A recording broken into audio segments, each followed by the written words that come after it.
You guys are selecting Marek for your telehealth platform needs. They have a couple different ways that they go about doing this.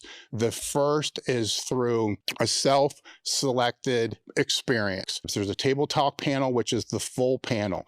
That would be the panel that I personally get twice a year. That's checking everything. You name it, it's all there. The other panel is a checkup panel with a guided optimization. You're connected with a patient care coordinator, and the patient care coordinator will meet with you to determine what your needs are, thing to be able to help optimize your health or mitigate without judgment. So the discount code again is Table Talk Marek Health for all your hormone optimization and performance needs.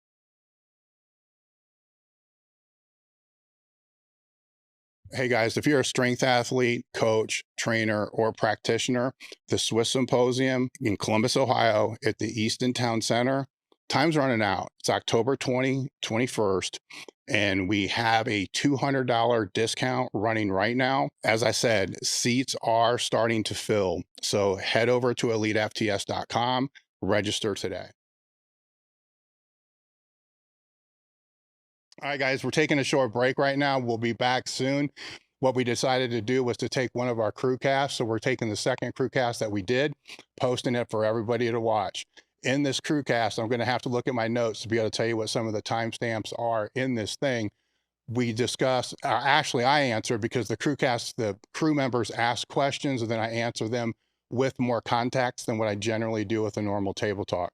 So one of the topics that was discussed is how to use dynamic effort work, how to use dynamic work for raw lifting.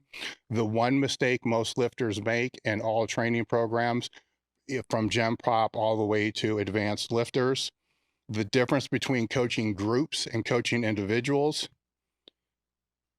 and how podcast guests have challenged my views since bringing the podcast back online a couple of years ago. This is definitely one that you're going to want to check out. We'll see you when we get back. Today's episode is brought to you by elitefts.com. Founded in 1998 with the primary aim to live, learn, and pass on. Please help Elite FTS support this mission by smashing the like button, leaving a comment, sharing with a friend, and thinking of us for your training needs. If you can put it in a gym bag or load weights on it, Elite FTS has it. What's going on? I'm Dave Tate. We are broadcasting from the middle of the Elite FTS weight room, where the underground still thrives and you're part of the crew. It's time to sit down, keep it real, and cut the bullshit. Welcome to Table Talk.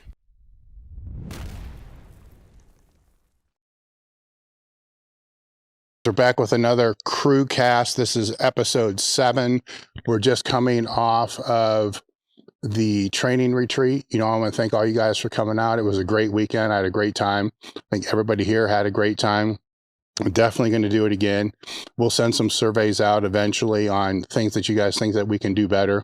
I already know, things like on Saturday, the food needs to come sooner, but there may be some other things that you guys noticed, or I'll just pop something up in the Discord in that thread to kind of ask you guys what you think that we can improve with the next one moving forward. And we'll probably be looking at doing the next one 5 months away, something like that. Thinking twice a year right now, see where that falls. I actually want to go back and see where if it is twice a year, where the second one would fall. So it's not in the brutal heat and we can just kind of avoid that altogether. So we'll let you guys know how that all works out. But thank you guys for showing up. Thank you guys for the weekend. It was a great time. I'm just going to jump straight into these questions here that we have. So the first one is, I got to X through that one.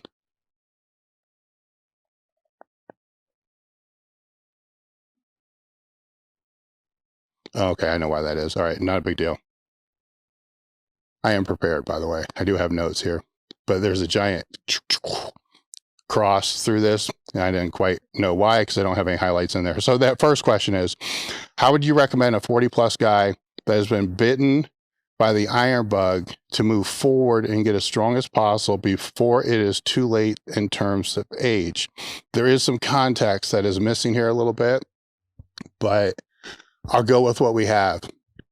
So And I don't even know if context is going to matter here. And this is kind of interesting because this was a topic that Josh Bryant and I talked about yesterday, which is kind of weird saying this right now because I don't know exactly when this is going to post. And I don't know exactly when Josh's podcast is going to post. So it was recorded yesterday. I'll just put it that way. That was recorded yesterday, and obviously this one's recorded today. But that was one of the topics that we discussed towards the back end of the podcast. And it was when he brought it up, his suggestions for that. It was interesting to me to notice that context didn't matter. So some of the same considerations still kind of apply here. So things that he said and some of the things that I added, basically I really didn't add because he covered pretty much everything that there was to cover with that, is, what is the training objective? Like what are you training for? That's going to kind of be a big pivotal role into what all this is. And then maintain your mobility. And we've talked about this in past crew casts as well. Not maintain your mobility on the way that most people think today, because they're thinking all these mobility drills and all this other stuff, because that's typically what they see. What we're talking about is just basic joint mobility. So if you're looking at being bitten by the iron bug, and I'm not sure what that means, that can be, bodybuilding, it can be powerlifting, it can just be trying to be strong as hell. Whatever that is, as you're pushing heavier weights on certain things, movements are shorter than what the range of motion of the joint typically can be. So on the front end of the program, those movements probably should be there. And then on the back end of the program, you need to do something to maintain that full range of motion for the joint. That doesn't necessarily and should not be necessarily done explosively or with as heavy as possible. It should be done with intent. And as Josh and I talked about, and I've talked about before many times, on those type of movements that you're doing, if it's say a chest fly or a dumbbell curl or a tricep push down, usually isolation type movements, you don't want to start them with explosive intent. You want to make sure it's a full range of motion. If you can contract the opposing muscle, so if it is a dumbbell curl, if you can contract the tricep, that's going to actually create more stretch in the bicep. Then from there, isometrically contract the bicep and then initiate the movement with the muscles. I've always liked to say, in some cases you train movements, in other cases you train muscles. So initiate the movement with the muscle. Then after the initiation phase and it starts moving, then you can apply more force, you can accelerate, whatever you want to be able to do. But after that initial phase, then go through that and then get that full range, peak contraction, whatever you want to call it. So a lot of things are happening there. So you're going through the greatest range of motion. You're developing a better mind-muscle connection, which is going to help with pretty much everything later down the line. The second factor I want to put in there would be conditioning. You want to maintain your conditioning. And it was funny because Josh said yesterday, it's all cool, until you get over 2 hours per week. And I don't know very many people are going to be doing more than 2 hours of conditioning, steady state cardio type work per week. So maintain conditioning. By that, what I'm saying is some small, minimally effective dose of steady state cardio of some point. If it's walking, which is usually what it's going to be for most people, then that's what I would make that and keep it a vital part of the training. The full range of motion I put in there. Sometimes you're going to need progressions of anything that you're doing. So you need progressions of the exercises that you're doing, if it's a main exercise or if it's an accessory type of exercise. There has to be some kind of progression built in.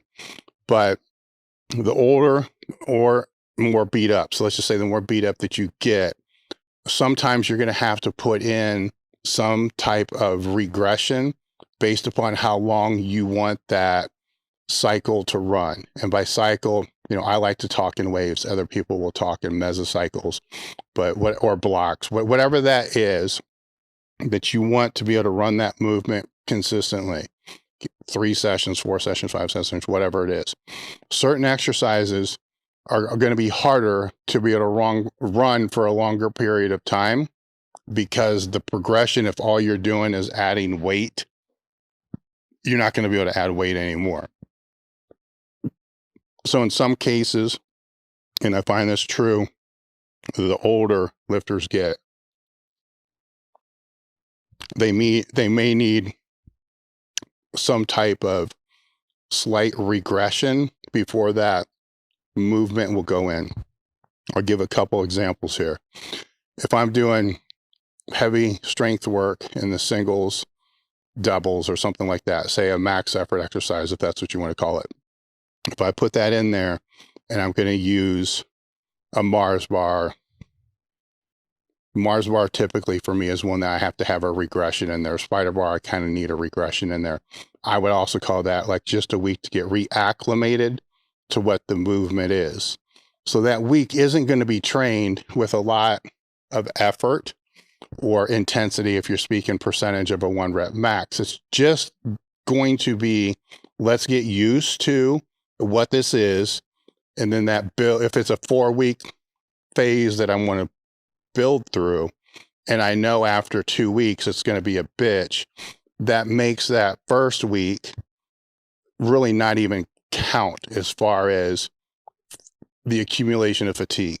So it's more of an accumulation of skill to be able to develop the motor pattern and the coordination to actually move towards the accumulation of the fatigue. So that never used to be a problem when I was younger. And I don't believe it's because my skill was better. My skill's probably better now. So I think now it's more of a problem. Actually, I don't know why it's more of a problem now, to kind of put it out there, but it is. I've also noticed with getting out of that heavy work and getting into the higher repetition type of work, not super high rep, say you're getting into the 5 to 8 rep range. I'm able now, probably because I'm weaker, but I'm able now to be able to stretch those exercises out more training sessions than I would have been able to in the past. In the past, maybe I'd have 3 bouts that I would be able to use that session, then I had to kind of change it out with something else. Now I can actually run it for 4 or 5 bouts and still make progress. If it's a weird number, like 5, and I operate in 3-week waves, then I would like it to be 6. And just from an organizational standpoint, it's easier for me to kind of lay things out. Then I'll have a regression type of week in there, but I don't need to get reacclimated on how to do a fucking close grip Smith machine incline press. I just lower the tempo tremendously on that week 1, sometimes even on a week 2. And then as week 3 comes, then the tempo comes back to what I would call my normal rep tempo. And then I use that for the next 3 weeks there. So I pause when I say older athletes, because I think this has to do with training age, and there's other factors that kind of play into that, and just training cycle wise.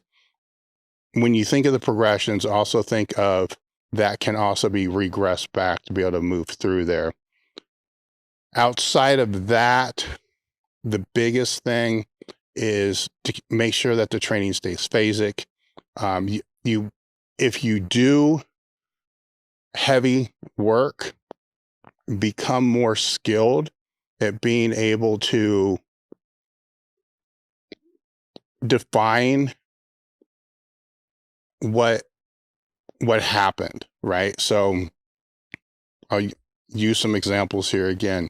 So if I go back to a squat and it's a heavy 1 to 3, if you do that session, and then after you do that exercise, then after that exercise, you feel like, man, I worked hard, it was good. And then you proceed with what the rest of the shit that you have planned for that day is. If it is something that was way harder than what you thought it was supposed to be, and that was the decision that you made. So as you're working up, you kind of will know that beforehand, and you have to think and you have to process a little bit. So if you're working up on that heavy movement and outside of 3-week waves, even if it's a longer wave and it's an 8-week wave or wherever it is, you know what this week is, and you kind of know what you want to do on that next training session with that movement or movement pattern or however you're structuring that. If as you're working up here, you have to always keep in mind what this next week's going to be, because essentially what you're using this week for is to prepare yourself for this week, right? Because each week's to prepare yourself for the next week until a block changes or a phase changes onto something else. So it's a preparation process. So at a certain point in time, if this gets to a point where it was hard and you feel like it did what it was supposed to do to be able to progress you forward, then that next set is going to be a ball buster, and you're going to have to, push way harder than what you typically would. And that's going to impact how that next session is going to go in a negative way. Then you probably need to back down, because that next week matters. If all you ever did was back down, then you're going to inhibit the next week as well. So there's a balance with that. So it's called optimal training. If you fuck up that balance, then the first recourse from that is you probably need to cut back on everything else that's going to be done that day to make it easier for you to recover from that bout of training. If it's super hard, then you may have to cut back on other things that you're doing in the week before that next training session happens as well. So that processing and that thinking becomes more important the older that you get, and also the stronger that you get. So there's another variable in there as well. As you get stronger and stronger and stronger, even when everything feels good, the ability to recover from that bout is going to increase. And it's okay to put in recovery sessions and things to help you recover from things like that if it does go a little bit sideways, because that kind of keeps you on track. But if you're always putting in those things to keep things on track, then long-term wise, you're going to run into a problem. This is where it goes back to the organization of training, is what is the objective through this phase that you have, and then how are you going to get there? Basically, yes, just exactly that. How are you going to get there? And everything should progress up to that. So being a little bit more cognitive on those decisions, and then the impact of those decisions. I'm not telling you that you can't fucking go ape shit crazy and do that. I do that. Most people will do that because it's fun. That's part of what you do. But if that happens, you have to be accountable for what that was, on how you're going to be able to recover from that moving forward onto the next thing. This is actually a good thing. And it's a good thing to learn even if you're younger, because usually where you're going to look is how was the progression set up? So how is the training set up first off? That's the first place you're going to look. The second place you're going to look is, why did this feel like shit? And you might look at your sleep, or you might look at, my nutrition has sucked. So indirectly, this becomes a way to be able to pay more attention to things like sleep, recovery, nutrition, hydration, because those can be factors that are also creating this problem, and factors that are going to help with the recovery moving forward. Number 2. This is the one I've been looking forward to.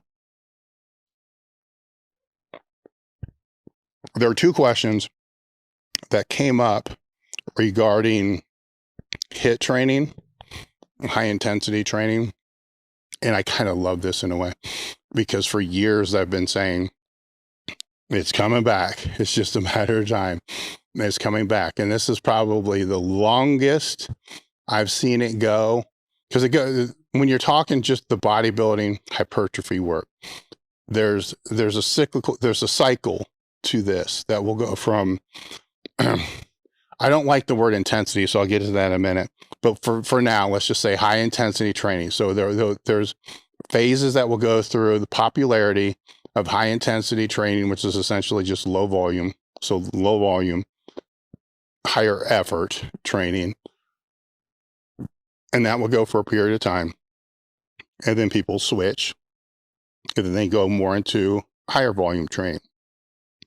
John Meadows, the last time it kind of moved from that high intensity, was positioned in such a way that actually was able to kind of benefit from everything coming back to the high volume, because a lot of the people that were doing the high intensity hypertrophy work started doing the higher volume work and realized, holy shit, I'm making all kinds of progress I never thought I could make before. Or, holy shit, this doesn't fucking destroy my joints the way that this other stuff was doing it before. And then over a period of time, years, it goes back to, oh, this high volume work is just a bunch of junk volume. It's a bunch of wasted energy. And if I just do this stuff, then I'll make better gains. And then people will start doing that and they make better progress. So if you go back through bodybuilding history, and I can kind of lay this out here in a second, you'll see how these phases kind of, how they come and go. And there's usually names that are associated with the phases. So if I go back to, I think I structured these in the right type of order. You go back to Arthur Jones, right? 'Cause that's kind of where it all started. So you have Arthur Jones, Casey Viator, and Mike Mentzer kind of fell in there, kind of in that time period as well. And there was a couple things going on with that. So there was that high intensity. Here's why I don't like the intensity, because to me, intensity represents a percentage of a 1 rep max. In the strength world, that's kind of how you look at that. In a bodybuilding world, and even a CrossFit world, it's kind of looked at the effort. So there's a distinction in what both of those mean. So my brain still has a hard time kind of wrapping around intensity being associated with effort, because there's decades of conditioning in my brain from that. But that right there, though, creates a lot of confusion, and it can create a lot of finger pointing from one camp to the other camp, because just the different use of the same word, where there's nothing wrong with that, as long as you know what the context is. So you may have seen in a lot of podcasts that I have now, I will ask people how they define that, what that means, just so I'm on the same page. Volume's kind of another thing that's like that as well. So I need to know what that means, then I can have that conversation. It's rough though, because the audience doesn't necessarily know that. So they're not too sure what volume really means when somebody is speaking about volume, because they're going to use what the context in which they've learned that from, and then apply that. And the first thing I would suggest is to try to nail down what context they're speaking about. So with volume, for instance, to me, I look at that as sets times reps. Like, what is that volume in there? And then the question with that becomes, do you count anything under 40%? Because now if you're sets times reps, but you're counting fucking leg swings and shit like that are done in warm-ups, that it's, doesn't really count. So it's anything under that 40% or 4 RPE or whatever the hell you want to call it, really just kind of goes into a different section as far as how it's being looked at. So going back to Arthur Jones, this was also associated with Nautilus and trying to sell more equipment. So it was kind of coupled with that. I can kind of say, in a way, you could say that the reverse hyper is kind of coupled and associated with Conjugate in the same way, kind of. So there is a connection that's there. At that time, I think that connection was very intentional. With things like the reverse hyper, I don't believe that intention was intentional, right? So those are factors that need to be considered there as well. But it was very popular, you know what I'm trying to say, then.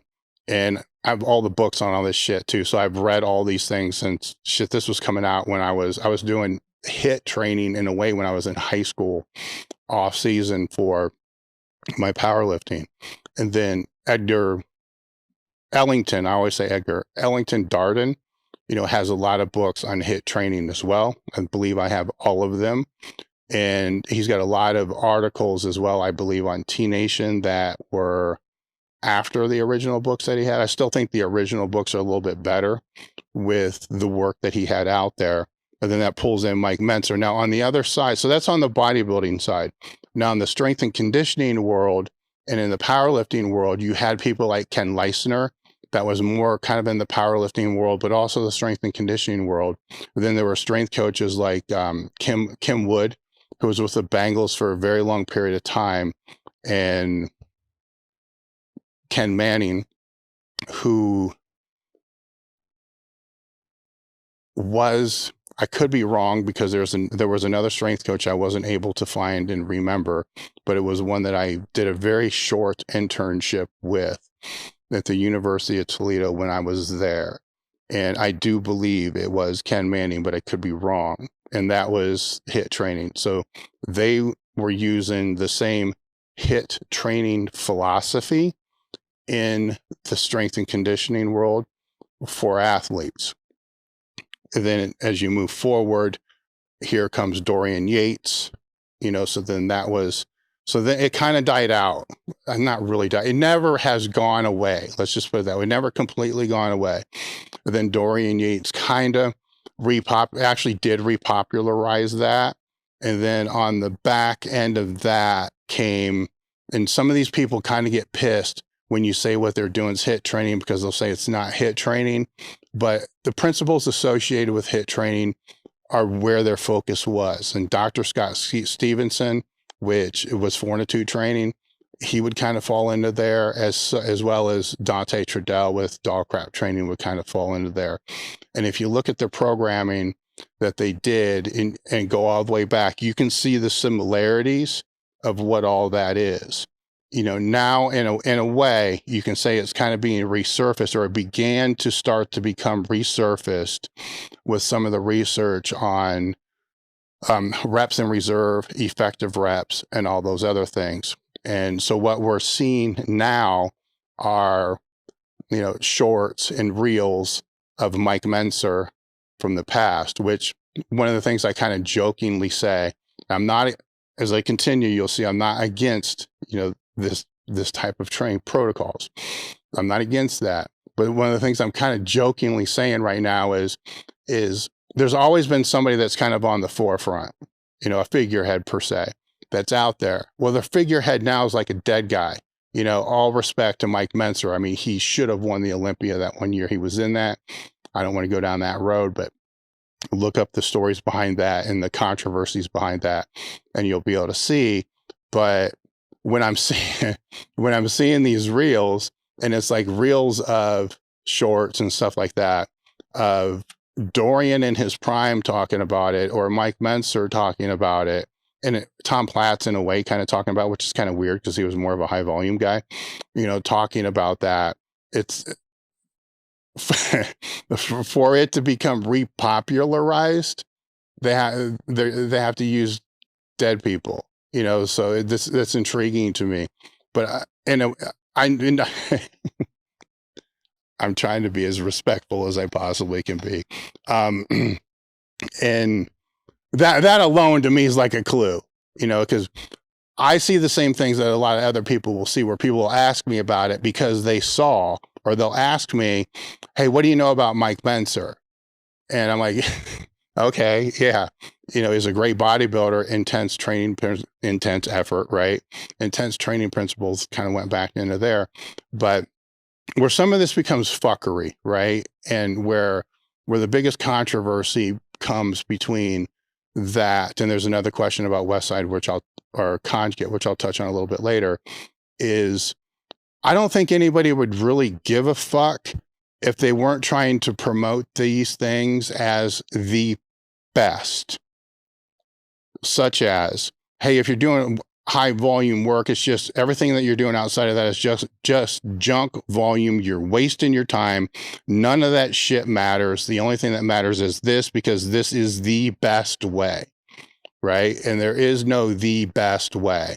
So that's where the criticism kind of came from the very beginning.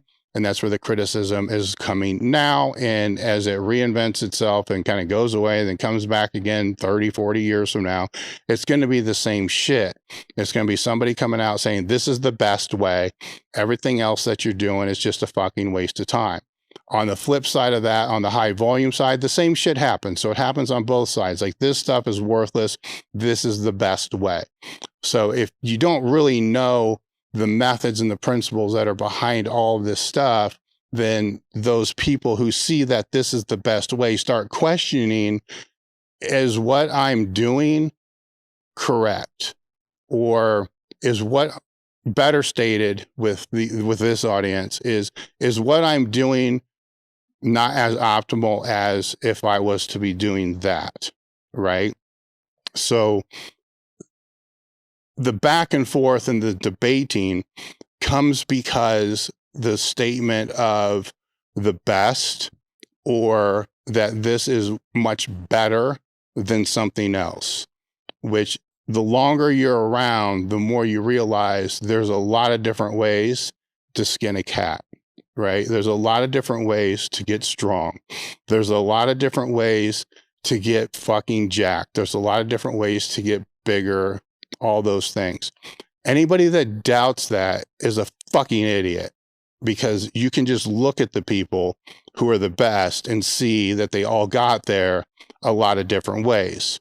Where the charlatans will say, well, you can't look at those people because they're the genetic outliers. You have to look at all the other people, which you just so happen to not be able to see because they're not posting shit and putting stuff out there.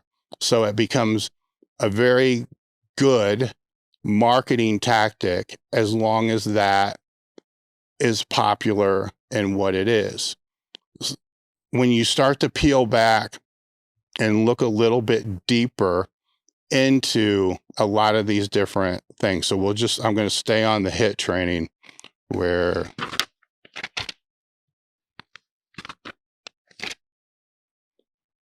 all right. So I already touched on the fact that the word intensity becomes that factor.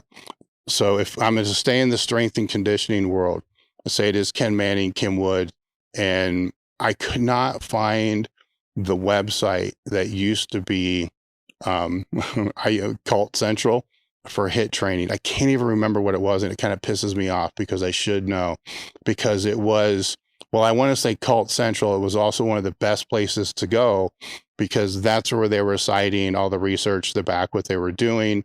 It was all kind of put into all the articles that were on that page and the forums that were on that page. If anybody listening to this knows what that is, please put it in the Discord group because it's driving me crazy because I can't remember. I have to assume that it's still somewhere archived, but it might not be.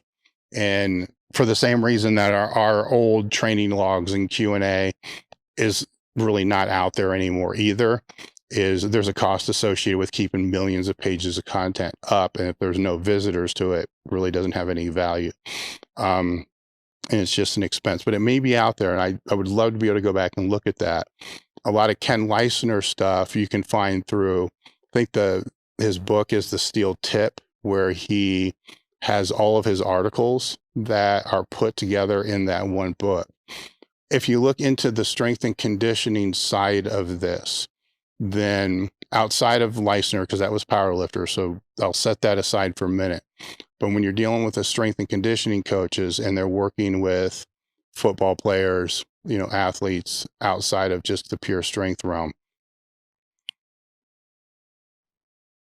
there's a big part of me that can understand why coaches leaned into it. When I interned, I could not understand that. Not at all.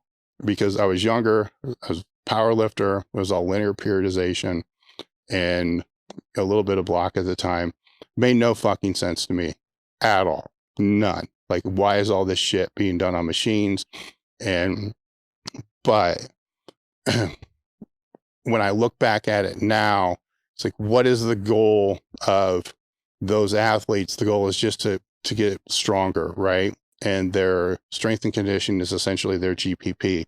So now this provides a way that basically they're going through a full body circuit almost. There's the rest periods are definitely in there, but a full body circuit, you know, of 10 different machines or whatever it was, because this is basically what I had to do, is run people through that, bust their ass, like 1 or 2 warm-up sets, and then get to the top set, bust their ass on that. And then there was always some kind of intensification protocol associated with that. I'll get to that in a minute as well. So when you're looking at the time allocation of what that takes and how to be able to run through a group, and you have the financial resources to be able to have those things in place, from the average sense of trying to get through a large number of athletes in a short period of time, getting stimulus to the muscle to be able to help develop that hypertrophy and strength, then I can kind of see how that falls into there. But what you don't know is what else is being done in that, because it is strength and conditioning. So there's other things at the Bengals, for instance, and with Ken Manning, for instance, there's other things that are being done. You know, there's other, I don't want to say skill work, but preparatory work to be able to help their skill work better onto the field. So looking there, that makes sense from that standpoint. And it makes sense to where how it would be implemented, because it was in my high school. I assume that's how I was associated with that, because there was all Nautilus in there. So that was kind of the first thing, is that's what it was. It's also the reason why I only did it for certain time periods of the year. So I'm hesitant to criticize because I'm indifferent on how that is. You know, pure strength and conditioning coaches will lose their fucking mind about it, because some of them are getting into this specificity shit, which isn't even specificity because it's still GPP for what they're going to have to do onto the field. But there's a break in there between that and then what's going on with the hypertrophy work. So that has to be kind of noted as well, is how much of what they're doing in the weight room actually has any dynamic correspondence or transference to what's happening in the field. In the bodybuilding sense, the trade-off looking at that compared to the other usually ends up being how much cardio they're going to have to do, because now we're looking at calorie expenditure. So if the time in the weight room is going to be less, 20 minutes, and the work or volume is going to be less, there's going to be less of a calorie expenditure that kind of goes into that, which is usually, if they're dieting for a show, is going to be made up with cardio. One of the reasons why a lot of people really loved the approach that John, and he was not all a high volume guy, by the way. There are programs that he has that falls more into the lower volume, higher effort as well. There's a reason for that. So, but one of the reasons why a lot of people loved when John's higher volume approach became more popular is they found they didn't have to do hardly any cardio, if any cardio at all. Well, the calorie expenditure in the weight room is now way higher for that. So when you're looking at trying to create a calorie deficit, it's kind of being made up there.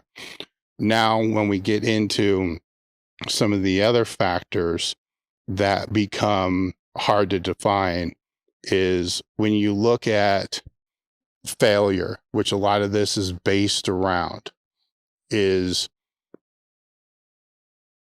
how do you determine what that is, right? Even today, it's kind of like, what exactly is 100%?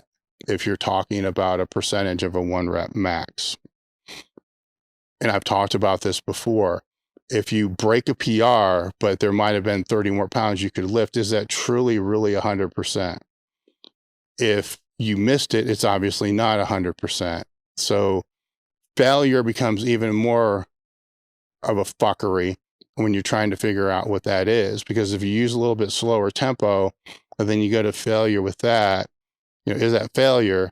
And with a lot of the people that are proponents of the reps in reserve, or not the reps in reserve, but the effective reps and all the other stuff, then what's the purpose of anything that's past failure, right? So when they're quoting things like Menser and Dorian and going back to all that kind of stuff, everything that they did was to not being able to do another rep, and then some intensification method, if it was strip sets, partials, rest pause. There's a number of different intensification methods that could be in there, or combinations of some of those. It could start with, the strip sets, and then as the strip sets come down, then it's a rest pause. Then after the rest pause, it can be static holds. Anybody that's been through a train your ass off has seen, many different intensification methods being thrown, into that one set for that. So what that creates this hard to define definition of what exactly is failure, and then what intent is allowed to be used for that. Are you allowed to be psyched up, or you're not allowed to be psyched up? Are you allowed to break form and use momentum or cheat reps to be able to push that further? So that becomes all encompassed in there as well, which is where some of the other debates come into all this kind of thing. And I'm kind of going through the notes here because I kind of went back and forth with this with a few other people. And so the thing is, the best I went in there, the science-based, evidence-based questions. All right, then the other one was the metrics. What are the metrics that are being used to be able to determine the success? Where a logbook is typically associated with that, to where here's the movement that you're going to do, then you need to either lift more weight or, oh, my brain just died, do more reps, something to be able to beat the logbook, right? Where that's going to be possible for X number of weeks before it's not going to be possible.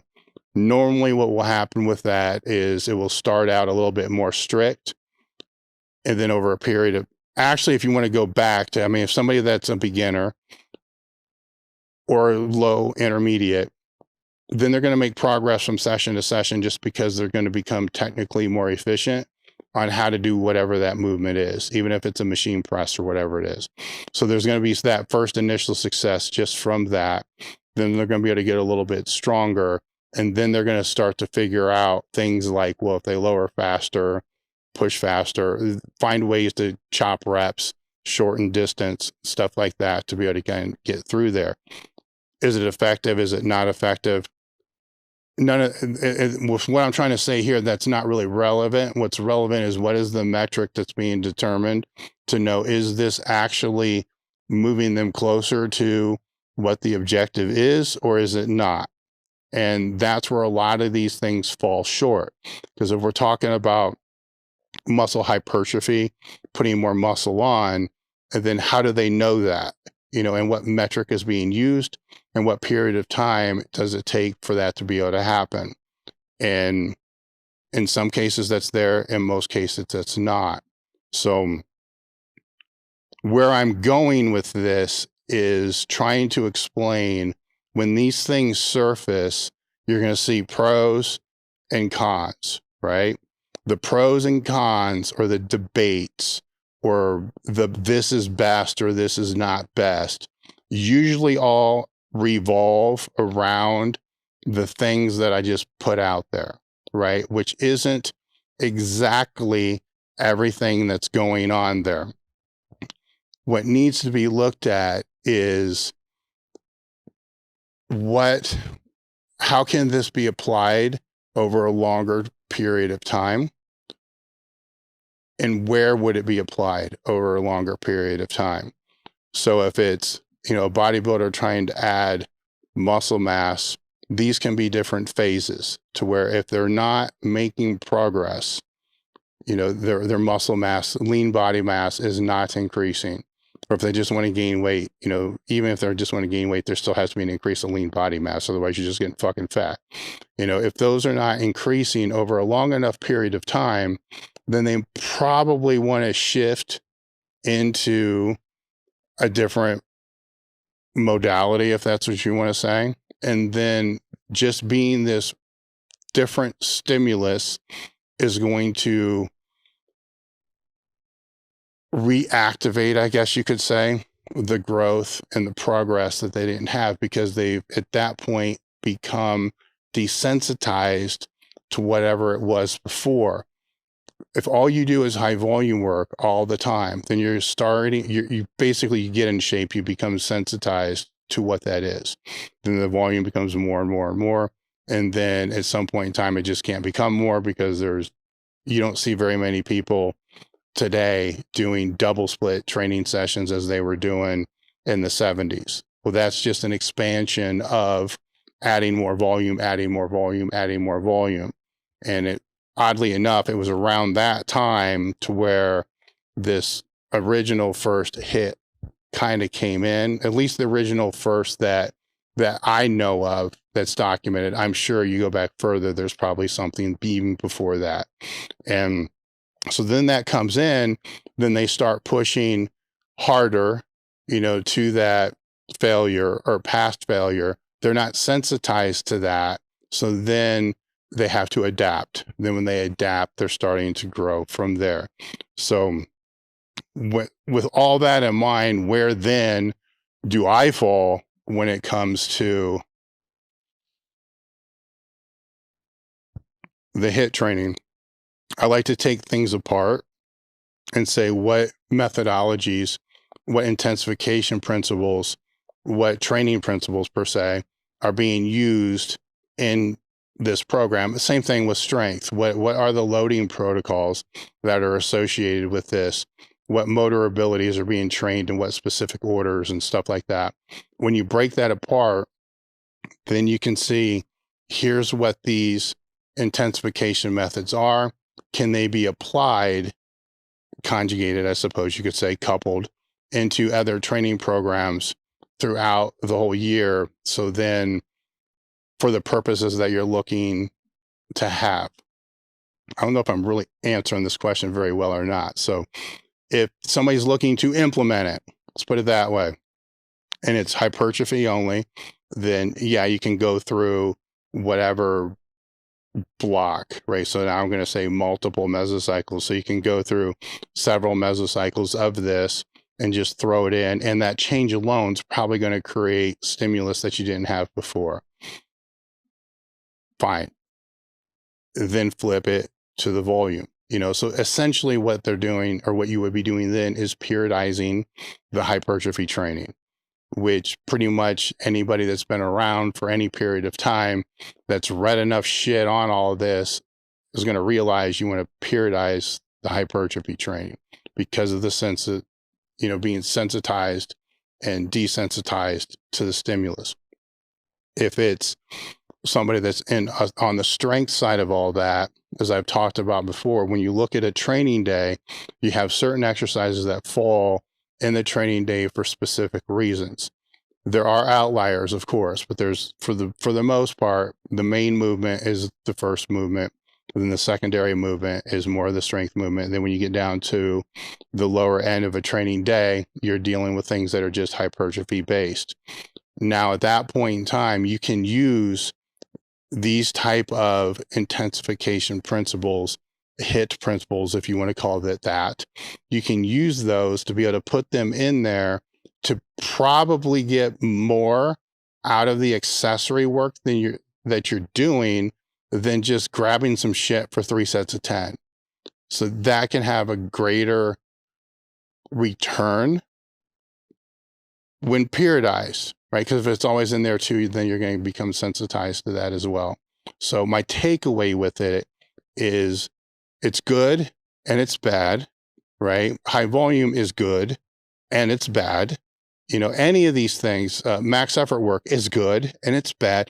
There's risk benefit associated with everything. And you have to weigh that risk benefit and then balance that throughout what the training day looks like, what the microcycle or the training week looks like, and what the phase, or mesocycle looks like, and weigh that risk benefit. And then where the risk is going to be needs to be on the things that are the highest importance. But even with that, you still have to be weighing the risk benefit of all that to be able to yield the greatest results.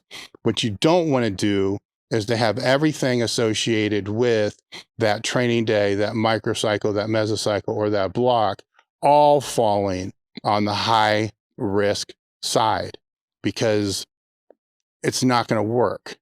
It might, right? But the cost is going to be very high, and it's probably not going to be repeatable. And if it does work, you just got lucky as fuck for that. And I would say it's just poor program organization. All right, done with that one. I could go on for fucking an hour on that. Probably a stupid question, but I have been around 210 to 215 this summer, and I would like to bulk back to 225 to 230 this winter. Any tips on doing this and not feeling like crap? Health-wise, I feel okay. My blood pressure is a little high. I'm 54 and 5'10". If you try, can you keep your conditioning up while bulking? Any tips? Okay. Coming from the no bullshit side of what this whole fucking podcast and Discord and everything is all about, if you're 54 and your high blood pressure is a little high, I don't know if I would be fucking considering bulking. I think the first thing I would be considering is keeping your conditioning at a point to where the blood pressure can go down, because you don't want to fuck with blood pressure. So it's with that, it would be, as I just said, with the risk benefit ratio, what is the benefit of you going up 20 pounds and your blood pressure going up that's associated with that? What is the benefit of that? I don't know, because I don't have the context of that. What is the benefit of that? And are you okay with accepting the risk that could be associated with that, which would be pushing the blood pressure even higher, making it harder for you to recover, right? So usually the answer isn't going to be increasing weight by bulking and trying to buffer that increase in weight with more conditioning. Not at 54. If you're 24, probably would have a different answer with that, but at 54, no. So I would probably lean more towards, you can go into a slight calorie surplus, to build muscle. There's absolutely nothing wrong with that, but it doesn't have to be a huge calorie surplus. So 100 calorie. First off, do you know what your calorie level is at first? That's the most important thing. Like, what is your maintenance caloric level? And there's apps and shit to help you measure that. I would use the apps to help you measure that, and then just using somebody's fucking formula that they put out and say, take your body weight times 10 or whatever it's going to be. That's all fucking guessing. Even if it's going to be right 60% of the time, it's still guessing. It's not that fucking difficult to track your basic calorie intake over a week using an app to see where your basic calorie level is. The only thing I will suggest with that is don't change how you're currently eating because you're logging things in an app. And the likelihood that you will change things because you're logging in an app is very high, right? Because just that, taking the time to be able to put that in there, you're going to make different decisions than you typically would make if you weren't doing that, or you may not log things that you don't think about to be able to put in there. Avoid that at all costs. Just eat the same fucking ho-hos and shit that you normally eat, put it in there, and see where your basic calorie level is. From that point, what I would do is look and see where the macronutrients are. You know, where is the protein, where's the carbs, where are the fats? Protein's the most obvious one there. See where that is. In most cases, with most people I know, that might have to come up a little bit. What's the magic number? I don't give a fuck, right? If it's under a pound of grams of protein per body weight, and I even think, personally, I think that's high if you have carbs. If you don't have carbs, different answer. But if it's there, you know, or slightly under that, then it's probably enough, assuming that there's carbs there. If it's way, way under that, so if it's how you're 210, if you're bringing in 75 grams of protein per day, which could 100% be possible, then I would try to bring that up while keeping the calories exactly where they are now, and just play with the macros a little bit to be able to have protein in there to be able to help you to recover and help build muscle, essentially lose fat too, you know, from that time period, and then maneuver from there. Then from there, you can increase 100 calories per day. There's many different ways you're going to increase. I'm just going to tell you the easiest way. Some people increase 300 calories every third day. It basically, if you look at it over a period of a week, is there going to be that surplus over that period of time? I would go from there and then slowly increase it over a period of time as that comes up through, instead of just saying, I'm now going to go into bulky mode and I'm going to eat another meal per day and I'm going to just add a bunch of other shit in there to be able to get there. To be able to put on 5 pounds at 54, to be able to put on 5 pounds of lean body mass in a year that's a hell of an accomplishment. That is a great accomplishment, right? So this 210 to 230 in a short period of time, 100% is going to be water for the majority, fat for the majority, and muscle will be the minority of that. So at 54, I would suggest that it slowly be something to increase lean body mass over the period of time. And then that would be that bulk. The reverse of this would be, you know, leaning out. So use, like I said, there's calorie apps now. So when I had to do this shit fucking 30 years ago, I had to write it down I had to have a fucking book and look at the labels and write all the shit down. And it was tedious and it was a pain in the ass and it took a lot of time. That's not an obstacle anymore. There's fucking free apps to be able to do this. So that's what I would suggest with that. When testing out a new training method, what's a reasonable amount of time you should spend consistently working on it before making a judgment? Should you include a peaking phase or a test? Other considerations to account. Depending upon how you're going to define training method, I think I kind of fall more in line with what Joey Smith said on the podcast. If you're really serious about trying to figure out if a training protocol is going to work for you, the reason why I'm pausing is because all training protocols are linear, all training protocols are somewhat conjugate, and all training programs are basically block, which is why I've suggested for 2 decades that people study what block is, study what linear is, study what conjugate is, and to some degree study what, you know, HIIT training or bodybuilding protocols are.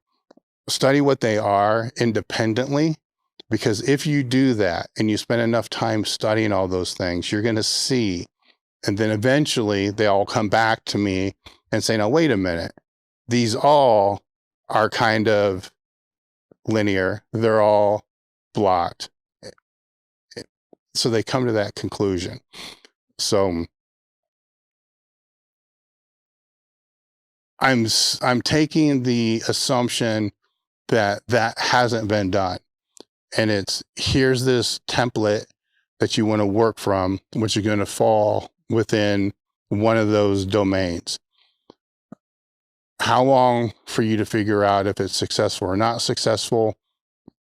I'm going to say a year or more. And the reason I say that, and the reason why I would agree with Joey said it was, he feels a year would be the minimum. The year I say that is because you have to be in it long enough to be able to figure out how to regulate it, to be able to accommodate what your own individual needs are for that. A 12-week on one thing isn't going to really be enough, because usually all you're looking and all you see with that, in most cases, and not all, but in most cases, it's just a peaking protocol. So then you're not seeing anything that's done after that peaking protocol, which is in the off season, which has been a reoccurring theme on the podcast as well, that the off season is actually more important than the peaking protocol. So if all you do is the peaking protocol that's associated with whatever system that you're talking about, then it isn't really that system. It's a piece of that system that's based upon what happened before that system was implemented. So for that full thing to come into play, you're going to be looking at a minimum, of 24 weeks just to kind of get through a full macro cycle, I would say. And most macro cycles, I would say, are going to be longer than that, but usually through that full macro cycle. And then that's still just going to be the first time through. So this is where you can run into the issue of what I would consider, and a lot of other people consider, program jumping or program hopping. You go from this one to this one to this one to this one to this one. I guess that could effectively work if this one was made more for peaking, and this one was made more for off season, this one was made more for something else, but then it's not really that system. So then it's the different things that are associated with that. So the quick answer is to say probably a year or two. It's not the answer people like to hear. That's why I like to elaborate on the context behind why I'm saying what I'm saying. The other thing with that is, if you stay with that for a year or two, then you're going to start to understand the sequence of how things should flow throughout an annual plan. Then from there, you'll be able to better assess, is this working or not working based upon where you are in that sequence of that plan. Most people will go and just jump from peaking phase without knowing that's what they're really doing. Peaking phase to peaking phase to peaking phase to peaking phase. And then if they fall within a certain window of their training age, it's going to work no matter what they do.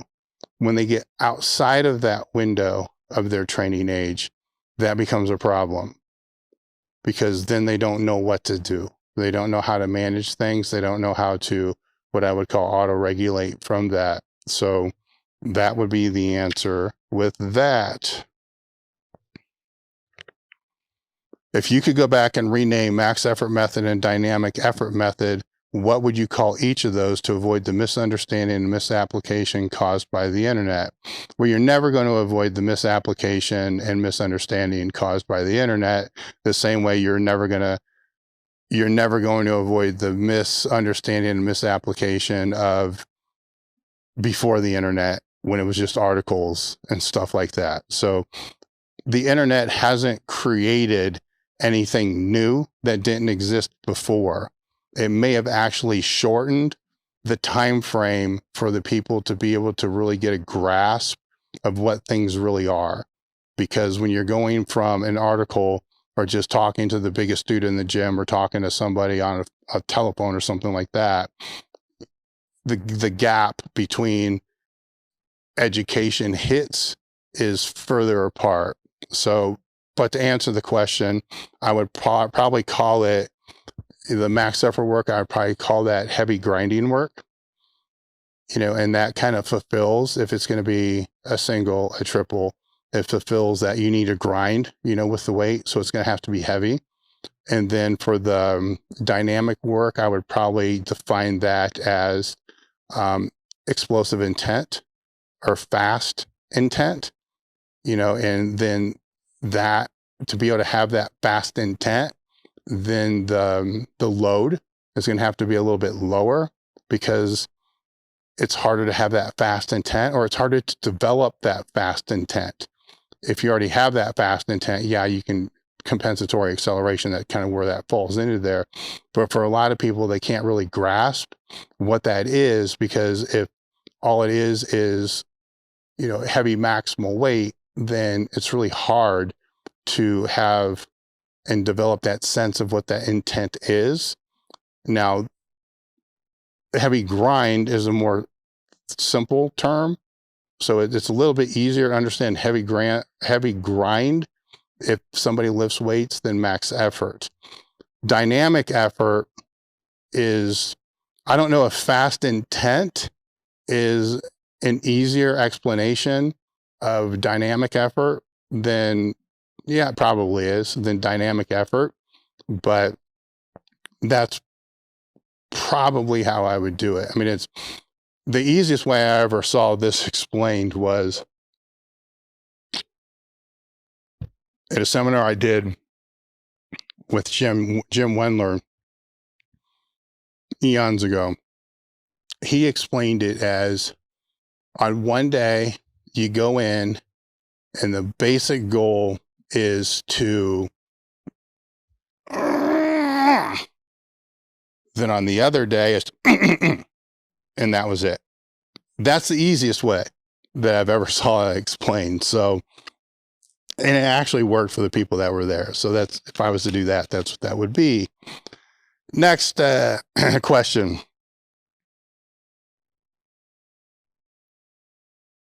How important is it in taking a higher rep exercise, higher reps than 5, to a true RPE 10 during a training block? All right, so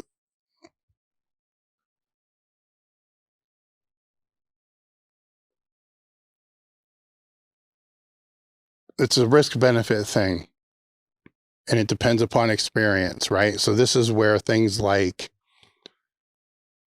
when I see a question like that, the thing that comes to my head first are things like AMRAP sets, right? And so, and Wendler has them in 531. Other programs have AMRAP sets in there as well.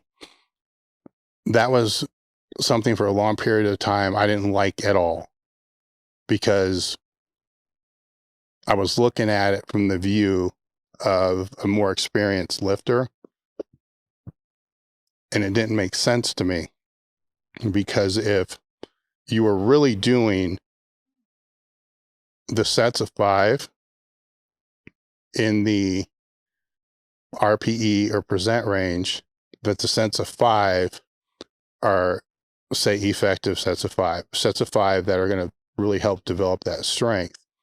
And then you're going to have, a third set with that same weight, and then do more than that. I didn't physically see how that could even be fucking possible, because for myself and people I've trained with most of my life, the third set of 5 would have probably not been fucking possible because of the energy that was expanded into the first 2. So, and that would make sense. The more experience, the higher the training age, the better the technique, the better the efficiency, and all that plays into that. So I had a really hard time understanding how somebody could do 5, 5, and then on their AMRAP 12. Then I started to realize that we're talking 2 completely different people as far as their efficiency, their technique, where their training age is, their strength, skill, and all those associated with that. Then I started to see it more as kind of how, in a way, kind of one of the benefits of Conjugate is you have a better idea of knowing where your strength is in any period of time if you're getting stronger, because somebody in a lower training age is going to probably get stronger over, a 12-week period of time than what a lot of the linear periodization models would call for. So say that linear periodization model is going to say, use your 1 RM. So you're using that at the beginning of that for the 8s or wherever it starts. And then at the very end of that, the goal of that might be able to finish at 105, 110%. So 10% increase. The way that I would see that as a negative is sometimes just technical changes alone, timing, efficiency, bringing up weak points can put way over 10% on somebody's 1 rep max fast, really fast, sometimes in a day, especially at that level where it seemed ludicrous that you're going to wait 12 weeks to be able to see if that actually goes up or not. When you have that AMRAP in there, and then all of a sudden you're doing 10 with what your calculated 5 is based upon some rep chart that's out there, then all of a sudden you realize I'm no longer a 350-pound squatter. Based upon this 10 rep max, I'm now, say, a 375-pound or 400-pound squatter. So it's a way to kind of gauge, where the success is in more real time as the program moves forward. So I started to see those things a little bit differently, because at that point, this can become and is a KSI, a key strategic indicator, to be able to allow the coach or lifter to be able to know if they're actually making progress or not, right? So now with those type of things become associated rep records. Like, here's my 10 rep record, here's my 6 rep record, 8 rep record, 5 rep record, whatever it's going to be. That falls into that. And to take that and equate it to something that's more, on that conjugate scale, that would be what different max effort exercises are. So to answer the question, how important is it, would fall onto, is it being used in that sense that it's being used as an indicator to be able to judge where the strength is in regards to the program? Because let's say on that AMRAP set that, in 1 week, that rep record ends up being 8 with said weight. And then the next time that comes around, that rep record with that same weight is 6. Well, then you need to really start looking at different things in your training program, maybe even outside of the program, rest, recovery, sleep, to be able to get back to where that rep record was. You're also going to look at things such as, what did you do before that AMRAP? What were the warm-ups? What were the extra work? So it's a way to make somebody, if done properly, and I think this even happens more at a subconscious level as well, it makes them analyze the habits and the behaviors of what they're doing within the training program a little more effectively than if that was not there at that certain level. As somebody becomes stronger and stronger and stronger, then that really is not going to become the best indicator. But at said time, with a lot of people, that can become that indicator if they know that's what that is.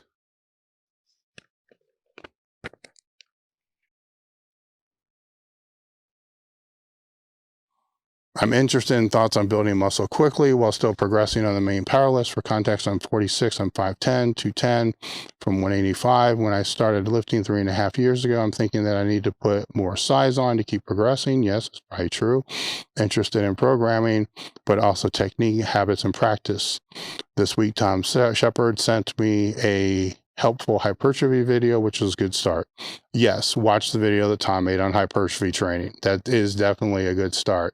If you're going to go through, if you're interested in technique, and it is on squat, bench, and deadlift, and you're going through a hypertrophy phase, and your technique is is not optimal, you can still go through a straight hypertrophy phase and work on technique. It may not be the technique of what that technique is with 80, 85, 90% bar weight, right? So it may not be the technique associated with lifting maximal weights, but for a lot of people, just the barbell technique in itself is a problem.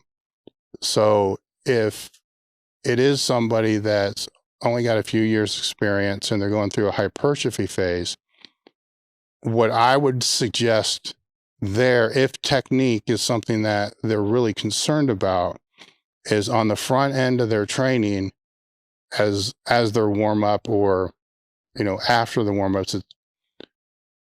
What I'll have some people do in this case is they'll go through a general warm up, which is basically just abs, low back, glute, shit like that. So a small circuit, just more so for the mobility that we were talking about a little bit earlier, and just kind of get moving and to get the brain into the idea that they're going to train today, and then move into a technical session. And then the technical session would be squat, bench, and deadlift with a lightweight. I'm actually looking at a board right now for somebody I have this written out for, which is, 95 pounds for, I believe it, and you can progress this however you want. It's a light fucking weight. You just want to make sure every repetition you do is perfect, right? So I like to start, if I have people do this, which isn't often, to be completely honest. So you got to be talking to somebody that is really trying to reinforce the technique, because they don't have enough repetitions under the bar for that. I'll start it at three sets of 10, which I don't think is optimal at all, because they lose focus after 4 or 5 reps, just to develop the habit, because it's easy to go through 3 sets of 10 of a squat, bench, and deadlift with 95 pounds. It's the fucking warm-up weight. It's not that big of a deal. But what's not easy is for them to focus on the intent of making sure that each repetition is perfect. Actually, to step back, what's the hardest for them to do is just do it, right? Because they want to come in and train. So they do the warm-up, then they just want to go to the main training. So just having them do it, for 1 set of 10 or 2 set, whatever it is, just to do it is the first step, is to develop the habit of just doing that. And then starting at something that's they're kind of cognitively used to, like everybody's used to 2 sets of 10 or 3 sets of 10. And then from that, breaking it out into more sets with fewer reps. So it's from there, normally I'll go to something like 6 sets of 3. The rest doesn't have to be very long. It's 95 pounds, but every repetition has to be perfect. And this is every time they come in the gym. So if it's 4 times a week, then yes, they are squatting, benching, and deadlifting 4 times a week with 95 pounds, maybe 135 pounds, but they are practicing the technique of that lift every single time. If it's not so let's say they are doing one of those lifts as part of the training day, well, then that lift in that technical block of that training day, it just becomes the last lift of what it is. So if they're going to squat that day, and I normally have squat, bench, and deadlift, then it's going to be bench, deadlift, squat. Then they're going to use those first 6 sets for the technical reps as their first 6 sets, and then work up from there. So the technique can be developed during those blocks. I mean, just because it's a hypertrophy block does not mean that you're not going to do the technical work that's going to be associated for you to get better. In a lot of cases, just throwing this in alone with that light weight, for a lot of people, they're going to come out of that hypertrophy block way better skilled at those main lifts than had they not done it, because they've never spent the time just trying to do perfect reps. And that is the only goal of what they're doing during that time period. In sports, this would be called practice, by the way. And then from there, move on to whatever the hypertrophy block is. In your table talk with Dr. Locke, you seemed uninterested on working on shoulder mobility. what changed your mind to convince him to change, to do the mobility and the strength? Well, you noticed that one. Yeah, I was completely not interested at all in any mobility type of work for my shoulder, for the reasons of the way that I see it is however many years it's been since 2000, fuck, 20 years. So it's 2003, 2004. So yeah, 20 years.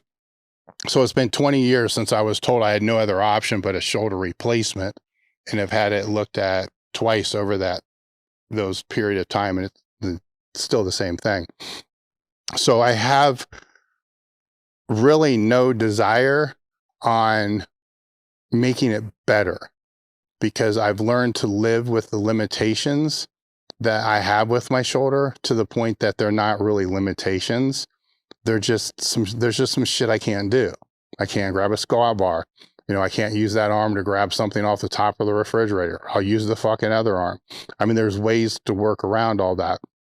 The pain management is fine. You know, I can deal with and live with the pain management that's associated with that. What I'm not going to be, because I've gone through this with both of my hips, I know where this goes. You know, and I don't know how many degrees I'm away from being where that becomes like the hips were, where I could not live with the pain management associated with that, because it was 24/7.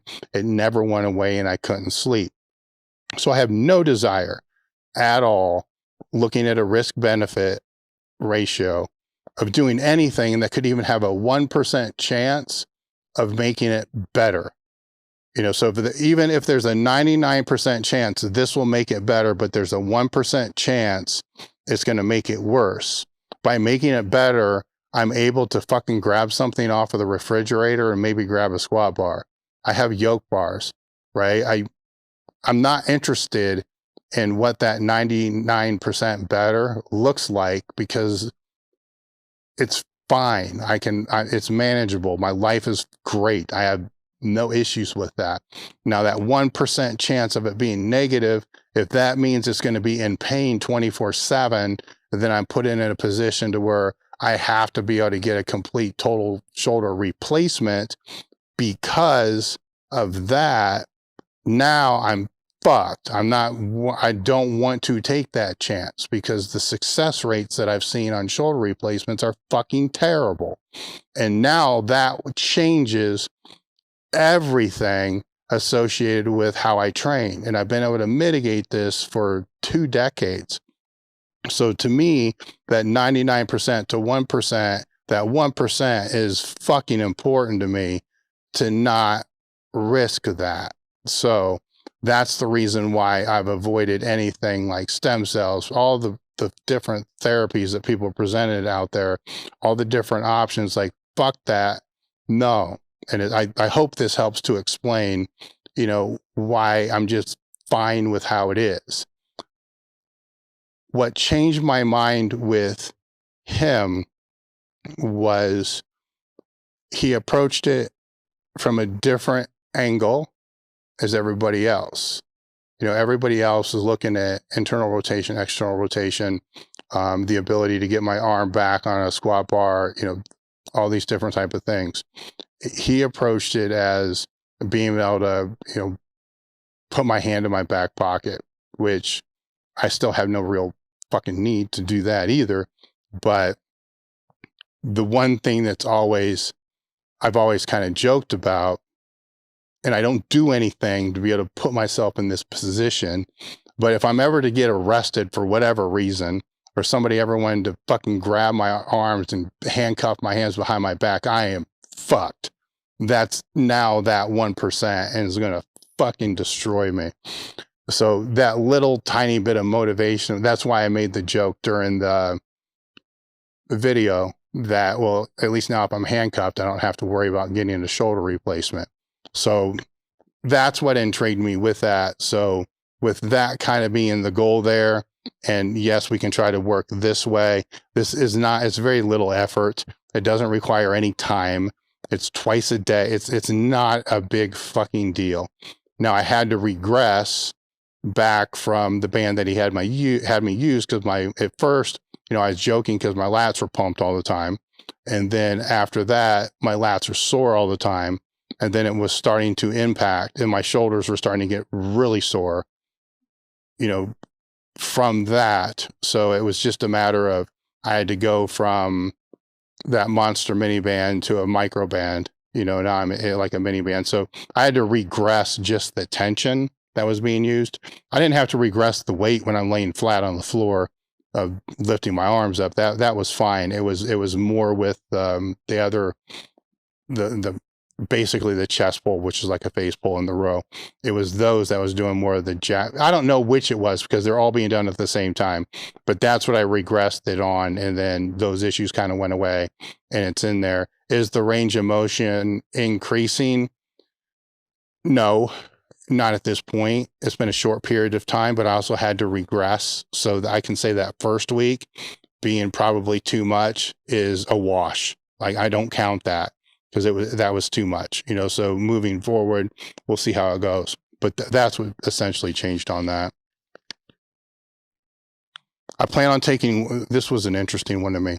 I plan on taking weeks off training in a month, going on vacation. I was planning to work up to a mock meet beforehand. So I'm going to stop right there. I've never been a fan of that, even when I was competing. I was never a fan of going on vacation after a meet, because shit can happen during a meet which could completely fuck your vacation up.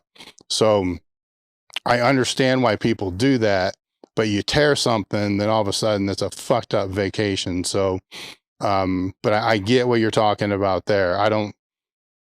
If it were me personally, I don't know if it would be a mock meet. Now if I'm to leave for a period of time for a vacation, that will definitely, the week before that, be the heaviest week of whatever wave I'm on, and then I'll go from there. But the mock meet, I'm not going to say don't do it, because I don't know the context. I don't know who you are. I don't know these type of things. Sometimes that might want to be reassessed a little bit, but in most cases, no. That's, your decision to kind of make based upon that. That's just kind of how I always saw that. If I was to have some vacation like that, it was usually going to be a month after, and then kind of go from there. I plan to spend 4 to 6 weeks off barbell lifts when I get back, and focusing on building work capacity. Okay, that I kind of agree with, but those 4 to 6 weeks off barbell week would kind of count the time that you're on vacation, because there's no barbell lifts while you're on vacation. So that can kind of trim some of those weeks off of all that. And then focus on building work capacity. I think that you can build work capacity in its general sense, the aerobic capacity, while on vacation, where that's a time where you can increase your steps. And sometimes you do, some people do, some people don't. I purposely would suggest people try to do that, right? Because you're going to typically be someplace else. There's going to be less distractions. It's easier for you to go on walks. It's easier for you to focus on those type of things. I would greatly increase that during that time period. So outside of those two things, then when you come back, building that work capacity is a very general term, but I understand what you're saying. I also plan on ordering a prowler for this phase. The equipment I have access to that isn't a barbell or bands, sandbags, few kettlebells, blast wraps, and stuff like that. You don't necessarily have to have a specific implement to be able to build work capacity. Work capacity can simply be built by training density. So you can, because basically you're going to fall more into a hypertrophy phase, which you can start out with normal rest periods. But if work capacity is what you're trying to develop, then you can shorten the rest periods of everything associated with that training that doesn't require to have a longer rest period. So the work sets are going to probably need a little bit longer rest period, but all those other sets don't. So work capacity is built in training density as well, trying to get more work done in a shorter period of time. So that's one way to do that. work capacity isn't necessarily built by adding a bunch of other shit on top of what you're doing. The way I would address it first is by changing what the time period that you're already doing to address the increase of the work capacity, right? Work capacity is not endurance, right? Work capacity is a different thing. Work capacity is going to be your obviously your ability to be able to do more work. So that has to also have correspondence to the work that you're talking about being able to do moving into those next phases. So the aerobic conditioning can play into that because that's the recovery base that you have there. But if you're looking at this work capacity as, well, here's the normal stuff I'm already going to do. Now, outside of that, I'm going to do sled work. I'm going to do this. I'm going to do this. I'm going to do this. Then I don't necessarily know the way that that's structured, if that's going to be the most effective way to be able to increase work capacity. I could see that as a way that could actually decrease work capacity because it's going to tap too hard on your recovery demands to not be able to recover, to be able to progressively increase the work capacity to the point that you need it to be able to move into that next block of training.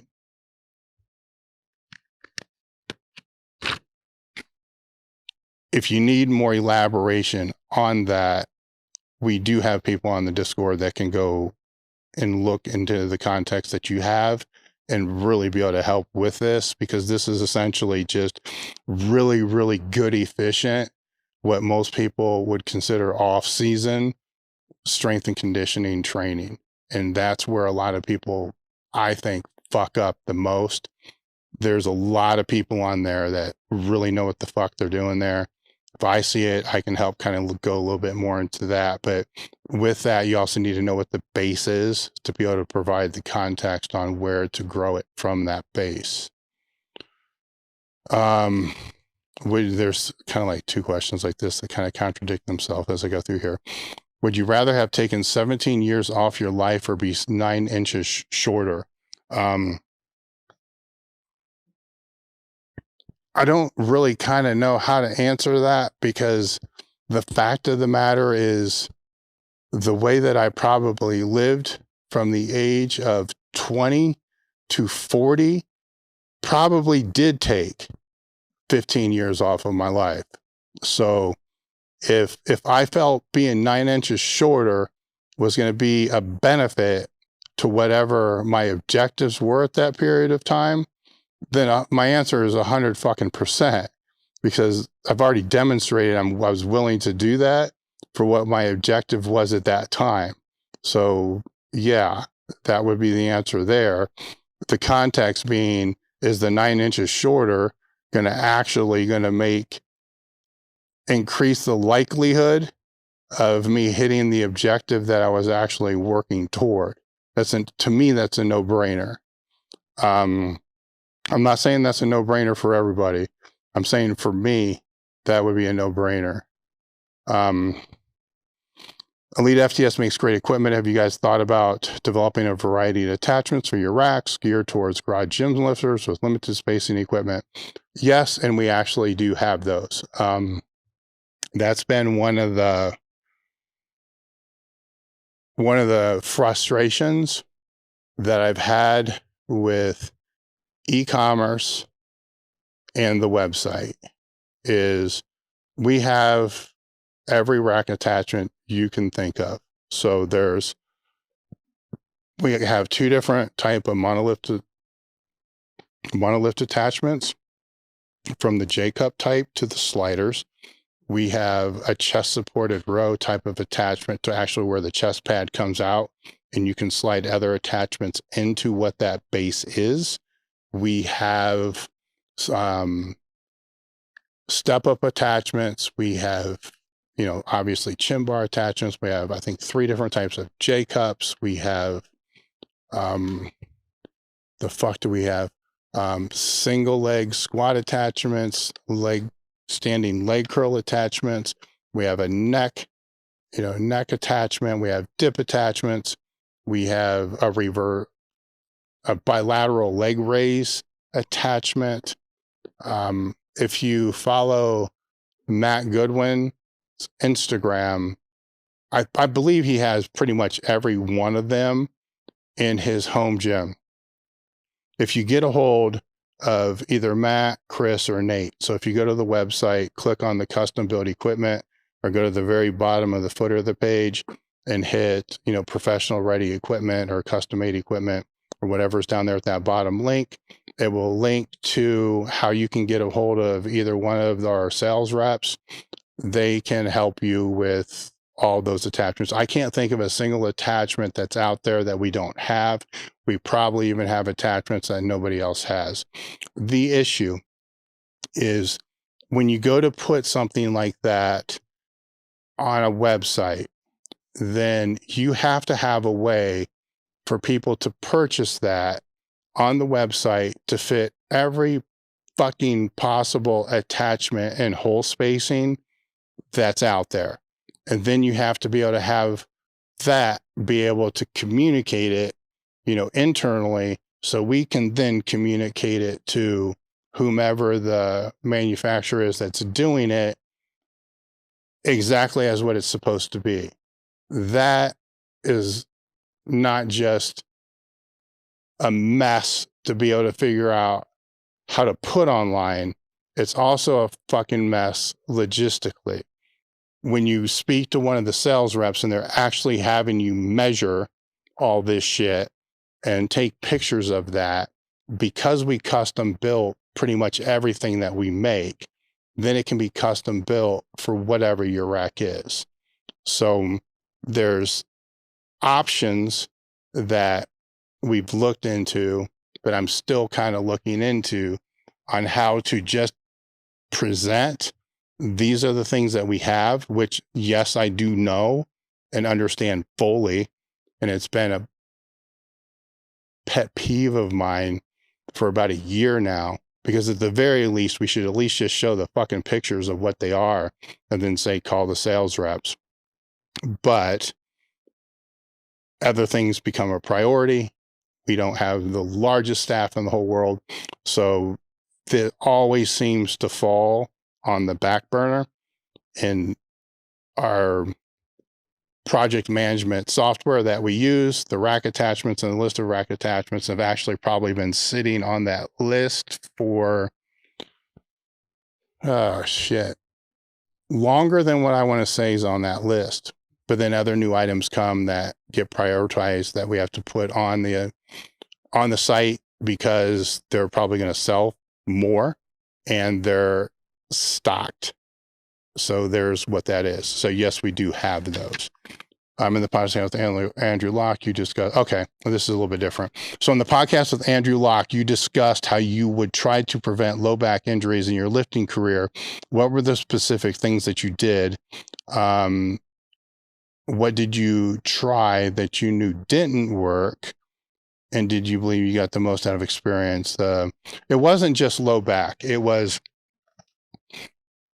when I was coming in up through the sport, even from the very beginning, the gear was not what the gear is now. So it was like single ply squat suits, and they would blow out. You see, and it happened to me several times. You sit in the bottom of a squat, and the ass of your suit would blow out. It always made me laugh, because some people just wear a jock strap, and there's a fucking ass just right out plain day. So I learned real quick that you need to wear the accepted approved underwear underneath the suit when you did that, because it was a USPF at the time.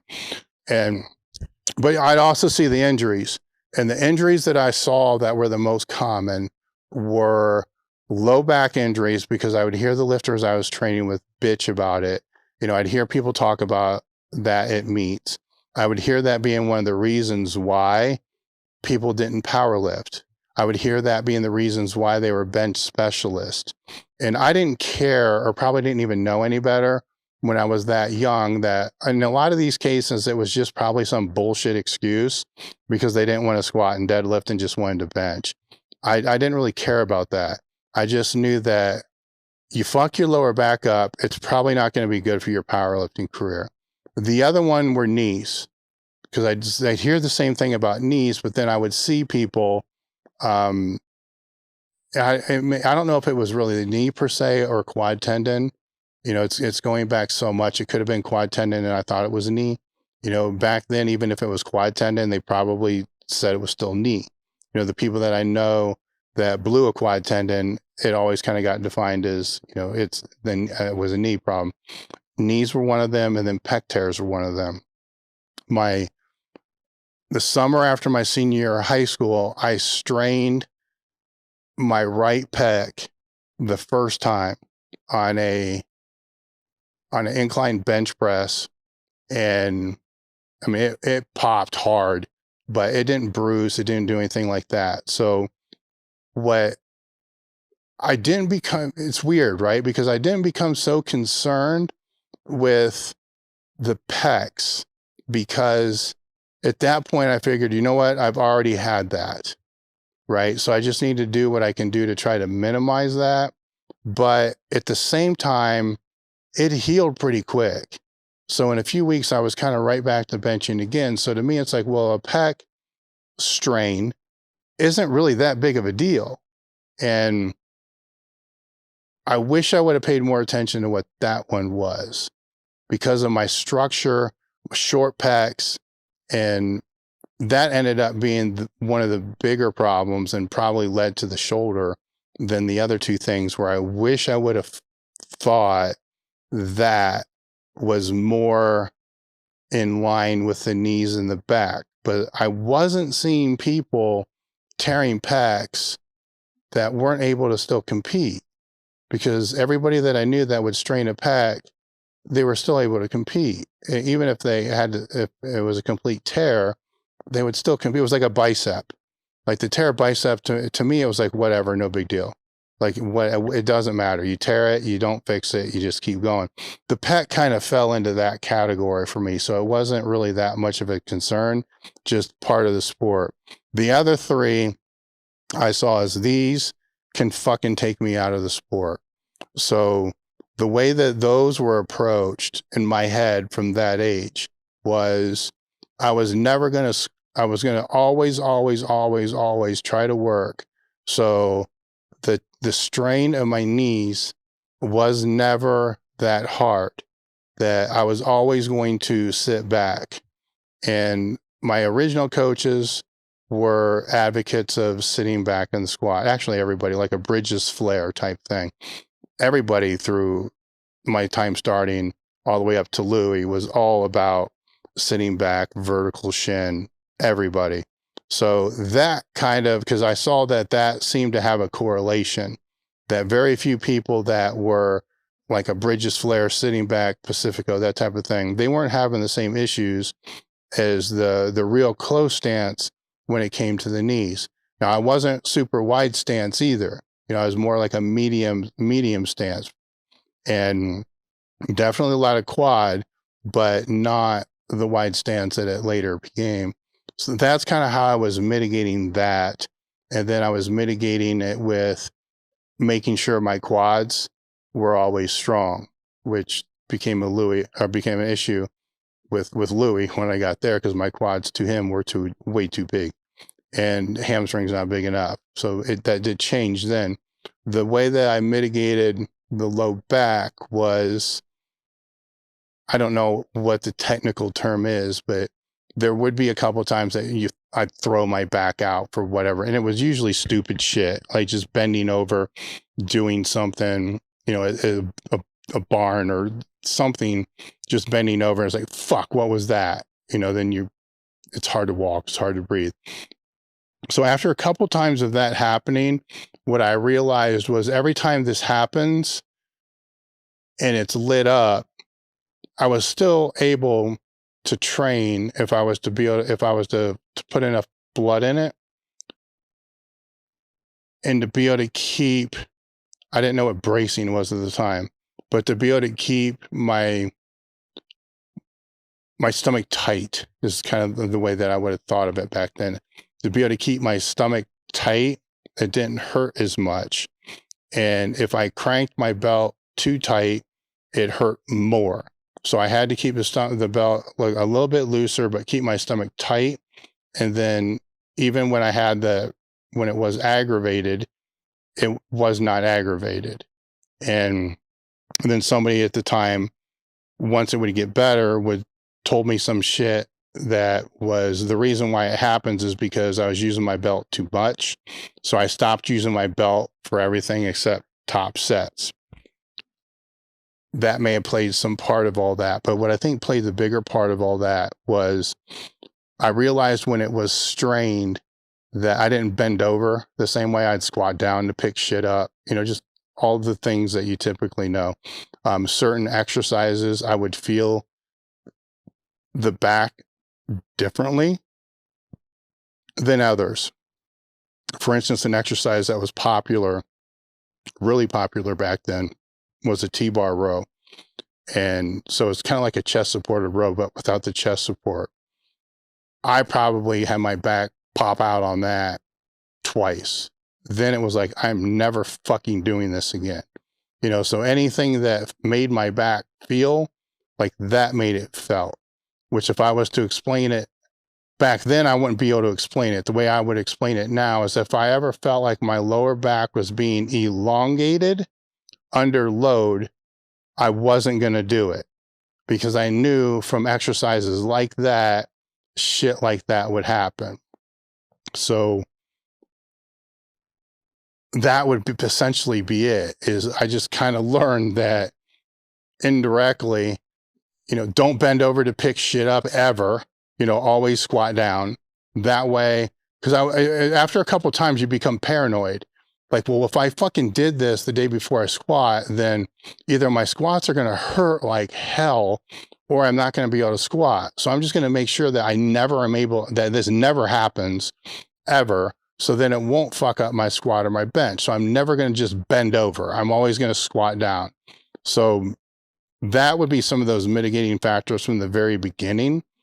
When I got to, 15 years then into it and got to Westside, then Louis was obviously Louis. It was super big, on developing the lower back and all the other. So that kind of took that to that next level.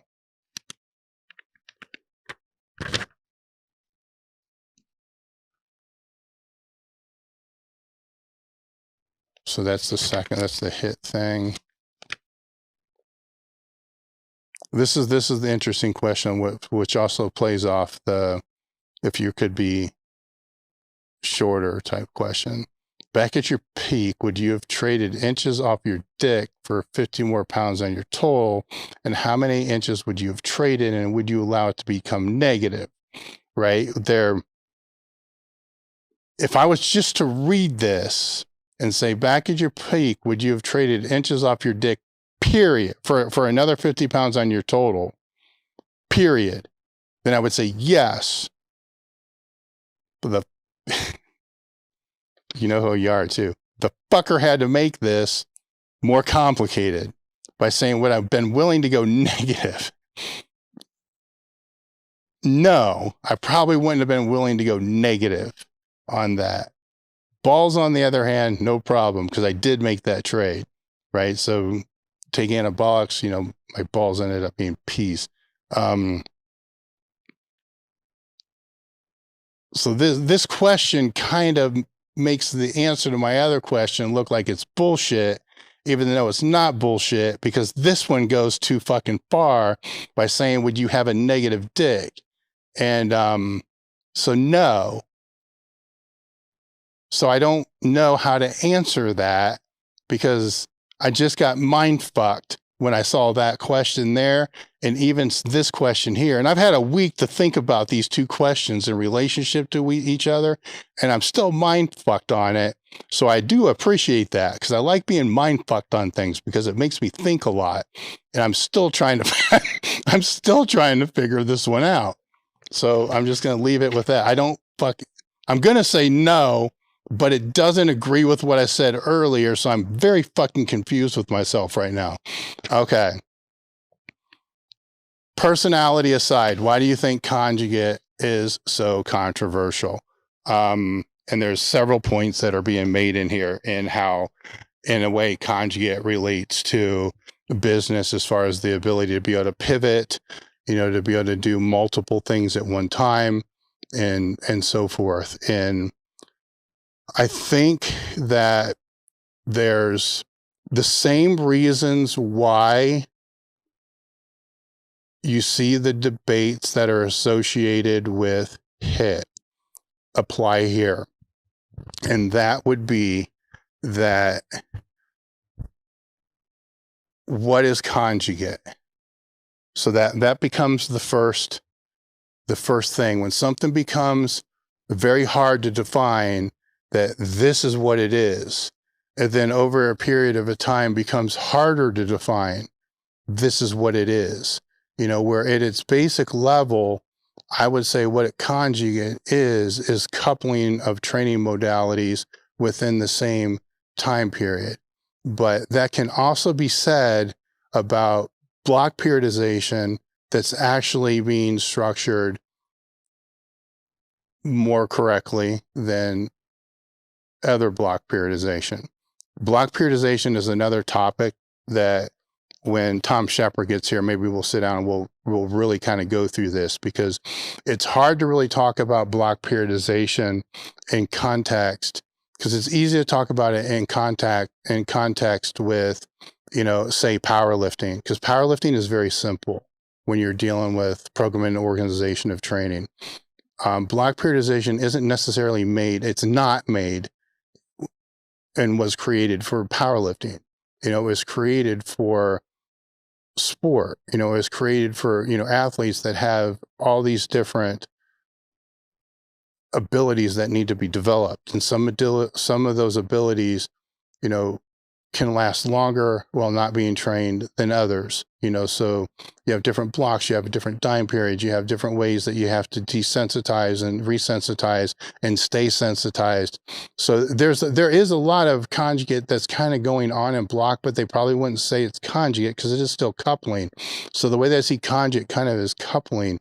But when something is hard to define, and it's like, well, this is West Side Comp, this is winning conjugate, this is tactical conjugate, now you have this clusterfuck of a bunch of different things that nobody can really say what it is, right? So obviously with that is going to come controversy, because there's no clear answer. And when there's no clear answer, there's going to be, different sides. But the fact of the matter is, with any training modality, there never is a clear answer.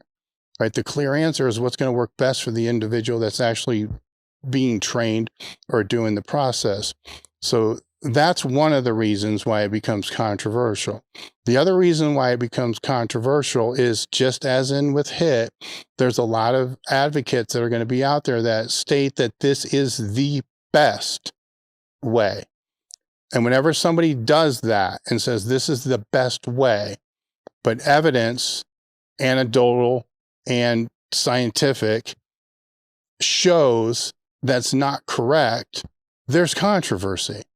Because if it was the best, everybody would fucking do it. Same thing with, HIT. If that was best, everybody would fucking do it. If the effective reps were the absolute best, then everybody would do it. And you would see no success in the people that weren't doing it, which means there has to be other factors involved outside of just that one thing, right? So taking the effective reps, for instance, if you're speaking with, sport training or strength training or whatever, there is workload that is part of that. There is workload that is part of the entire process. It is a metric. It's a metric that over a period of time will increase and decrease. It will be phasic that kind of plays into that. Workload is going to be those warm-up sets. Your ability to express the intent that's going to be required to be able to do that effective rep is going to take certain things to prime to be ready to actually do that. To dismiss that those things are actually important is bullshit, and that's known. So for everything that I said earlier about HIT, it also applies here. So that needs to be discussed first. And if it's somebody that is obviously my bias falls there, right? My bias is only going to fall there to the point of whoever I'm trying to help, if they don't have buy-in or they don't believe in that, then that's not my bias. My bias is, how do we get this fucking person stronger and to achieve their objectives in the most effective way possible? Usually that's not going to be spending 4 fucking hours trying to convince them on what my bias is. It's going to be able to what's working, what's what not working, and let's work on what's working. That does not happen in this world of programming and organization and all these other things. It doesn't happen enough. It does happen. I mean, there are those people that they either don't have a bias and that's all about making the person stronger, or they have a bias, they know what it is, but they're not leveraging it to try to impact it where it's not going to be embraced from that. So that's where I think that controversy comes from, right? It's nowhere else. Is when you have people trying to say this is better than this, but then everybody can look and say, well, then how do you explain all this? Then there you go. It's there. So it's a shitty way to sell something if what you're trying to sell is program based. Because the last thing that they're going to be able to do is to say, hey, look, my program's fucking awesome, but so are all these other ones. So positioning becomes marketing positioning becomes part of that whole process. That creates controversy. And I can even come back on that and say that controversy can actually be good from the marketing standpoint, because it's bringing attention to what that is.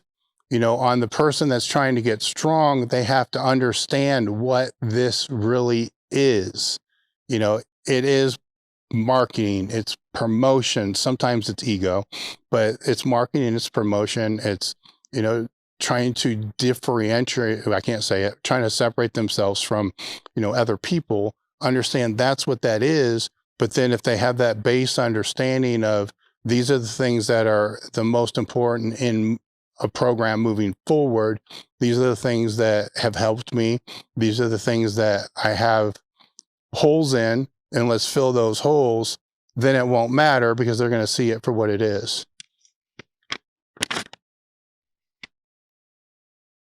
All right, we talked a little bit about competitive powerlifters who are one and done. If you're working with the athlete, what is something that you would do to construct a path for them to compete in more than their first meet? Simple. Their first meet would simply just be a learning experience. The narrative would never be about that. The narrative would be, here's where we are, here's where we want to go, right? These are steps to be able to get to where we want to go. So they want to embark on powerlifting. It could be just as simple as opening up whatever classification system is used today. I know there's many of them. Years ago, it just used to be the USPF, but here's the classification system. And here's, if we were to guess where you are now, say did a mock meet, you're going to fall here, but we really can't put you anywhere because you haven't done a meet. So you're 0. So if we just get one meet under our belt, then we have a base. And then from there, we go here, but here's where we want to be, you know? So now you're say a class 0, like class 100, and here's a class 5, you know, I think, you know, with good structured training, you might be able to be like a class 4. So let's work towards that class 4. And the first thing that we need to do is we need to develop some meet experience. So I would never make it about the meet. I would make it about where that class, where you are on that class, which is separate from what the meet is, and then move from there. That way, that first meet just becomes, all right, this isn't really about numbers. This is just getting you used to the experience, you know, of being at the meet, doing these things, seeing what the environment is, getting acclimated to what it is, setting a very, very base level number, which should be pretty easy to beat on your second meet. That way you got real PRs and kind of move from there. Watching Andrew Locke's work. He was talking about discrepancies in research. Basically, this question is about the pros and cons of education and how important is it with the strength and conditioning world. I believe that we discussed this a little bit on the Discord. It really depends upon a couple things. First thing it's going to depend upon is what you're going to want to do. if you're going to work in a university setting, you're probably going to have a degree, most likely a master's degree, and a CSCS and maybe the CCA. So there's going to be a couple things that you're not even going to be considered if you don't have that. If it's going to be in a private sector, in a club, then maybe not. I don't know. I've been kind of away from that world for a long time. It used to be that you needed a degree. I don't know if that's so much the case now. And in most cases in today's world, most people that are coming into this field, they're not striving for either one of those. They're striving to be able to do this basically on their own. So if they're striving to do it on their own, then I would say that the degree doesn't mean shit. It's just going to create expense that you don't need. But if the degree is paid for and it doesn't create debt, then I don't see the negative. So there's that. It creates debt, then actually I do see a negative, but it creates debt, it creates more of a negative. There is a negative that, it is 4 less years that you're actually going to be practicing and being associated and doing the actual craft. Now, on the other side, what happens a lot of times is in any skill, when people are told you don't need the degree with this, they don't fucking study at all. They don't try to learn at all. They just spend all their time trying to do an internship, get in under somebody else.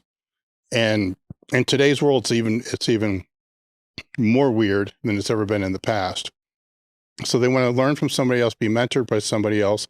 But in today's world, they want to learn from somebody else, be mentored by somebody else, but also get paid to be able to be trained and mentored by somebody else. So it's a fucked up type of thing, to where most of the people I know now, they're not bringing on fucking interns because they're not going to pay somebody, to teach them everything that they need to know, when there's a whole group of other people that are willing to pay them to be able to come in and be mentored. So it's a different world that's kind of in there now. But the point I'm trying to make is this is what they want to do, but then the way that they want to do their education is highly biased on whatever they think is the easiest way to be able to obtain that education. Watching YouTube videos, watching reels, stuff like that, not looking at whatever the source is. And there's nothing wrong. There's a ton of shit on YouTube. There's a ton of podcasts. There's a ton of things you can learn a lot from. The most important thing that you can learn from all those things are, where did these people learn? How did they learn? And then what resources did they learn from? And then go to those resources and then also study those resources. So don't look at where these people are, look at how they got there, because there still is time that needs to be put into learning the basics of all these things. You don't have to go to university to be able to learn biomechanics, kinesiology, and all this other stuff, but you need to fucking learn it. And that doesn't mean watching one fucking YouTube video on what it is and not retaining a goddamn thing. You have to be able to, first off, watch the YouTube video, then know if that was actually true or not, right? So that's going to take a little extra time. So yes, it can be done. It can be done way more effectively. I know people that have not gone to university that have only learned all this shit online and through their own practical experience of working with people who are far better at training people and getting people strong and getting people in better shape and getting people better ready for sports than people with fucking PhDs, because they've gone, but they didn't just dick around watching their favorite YouTuber and just replicating what they do. And that's the difference there. So that's where I get a little paranoid when this university is not important type of thing, because what's the alternative? And then when the alternative is put out there, people aren't saying what that alternative is. And then the least of past resistance is what most people are going to take. And those are the people that are going to fail. The people that are going to take the hardest path to resistance are the ones that are going to succeed, but it's a hard fucking path. And they need to be told it's a hard fucking path. And it's a lot of work, and it's a lot of time, and it's a lot of due diligence, putting yourself out there and then building the networks to be associated with those people that can kind of help guide what that is as well. So they're not equal, right? By no means, but you can't just say this is better than this and not have context behind what's going to be done on that alternative, because just going into a Gen Pop health club and getting a job as a snot-nosed trainer, I did that in high school, right? It doesn't teach you a fucking thing. I mean, you're working with Gen Pop people. Somebody might show you how to take them around and show them how to do basic movements. That's only going to get you so far. And you might think, I did. You might think you fucking know everything because you know all the Weider principles. Like, there's nothing else I need to learn about this shit. Well, fuck not. There's a whole lot that you have to be able to learn from all that. So I do think the learning on your own is definitely the best path to go if they know what that actually entails and what that actually means. All right. Where am I at? So there's two more here. Can you list a list of considerations and must-haves for being a super heavyweight? I'm 330. All right. So you're a super heavyweight. You're on the Discord, which is cool because you have other people on there that are super heavyweights. And thank God, they told you that a CPAP actually existed, and keeping your electrolytes up and staying hydrated up matters, so I'm being told here, don't take anything as obvious. That here's what I'm going to tell you is keep asking questions to the other people that are out there, because there's going to be a lot of things of being a super heavyweight that you have to be able to get used to. There's some things that are just going to suck, right? Because you are heavier, but there's a difference between those things that suck that will make you better as a competitor, as a super heavyweight, and those things that suck that are not going to make you better as a super heavyweight. And there's a balance that kind of floats in there. And, health metrics definitely play a role into that. Blood work is going to play a role into that. So the best metrics I could say would be, Marek Health and the blood work and blood pressure. Those type of things are metrics that are going to be in there. You already have people that are helping you now on some of these little basic things. Just lean into that. That's all I'm going to say, because I can sit here and list, and this is why I didn't do it, because I could probably sit here and list 100 different things that you're going to run into, that you're going to deal with and all this, but they don't all happen at the same time. There's going to be a thing here, a thing here, a thing here. Just post it up. Somebody will be able to help you out with it. Like, hey, here's how you can mitigate this, or fuck no, this is a warning sign. Just post it up. Let those guys help you out. Let us help you out. You're solid, man. You're good. You're actually better than good, because now you recognize that there's certain things that can actually be mitigated where you didn't think it had to be mitigated before. I mean, sleeping in a recliner, and you're not the only one. Let me put that out there right away.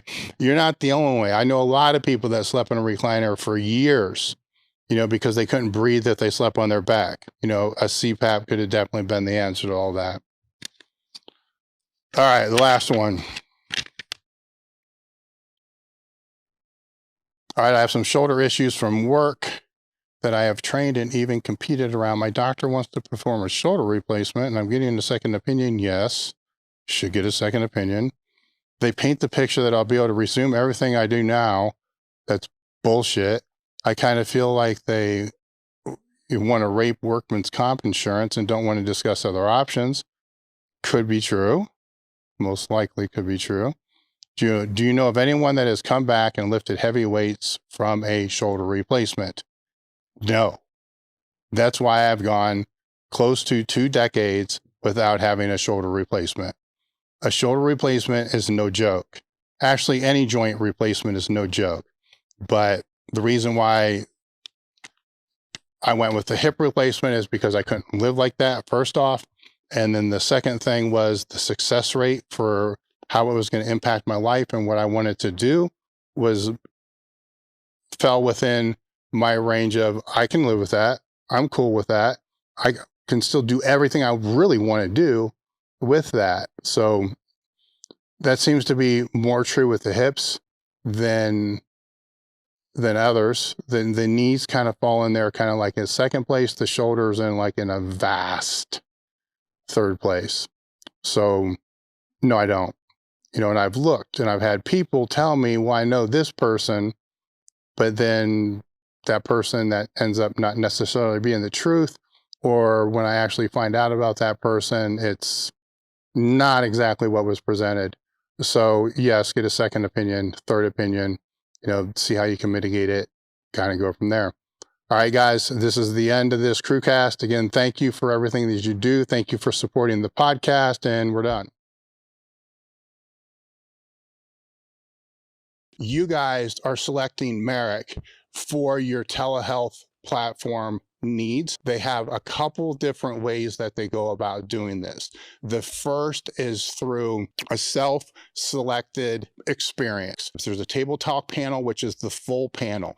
That would be the panel that I personally get twice a year. That's checking everything. You name it, it's all there. The other panel is a checkup panel with a guided optimization. You're connected with a patient care coordinator, and the patient care coordinator will meet with you to determine what your needs are, thing to be able to help optimize your health or mitigate without judgment. So the discount code again is Table Talk Marek Health for all your hormone optimization and performance needs.